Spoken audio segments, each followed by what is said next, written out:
Tres fenómenos acústicos súper interesantes. Número 1. El efecto Doppler.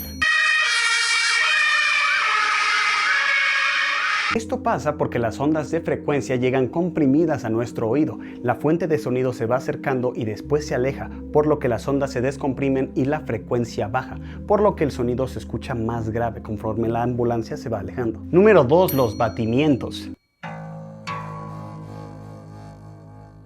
Cuando dos sonidos que tienen una frecuencia muy parecida una de la otra suenan simultáneamente, se produce una oscilación en el volumen, sube y baja. Un dato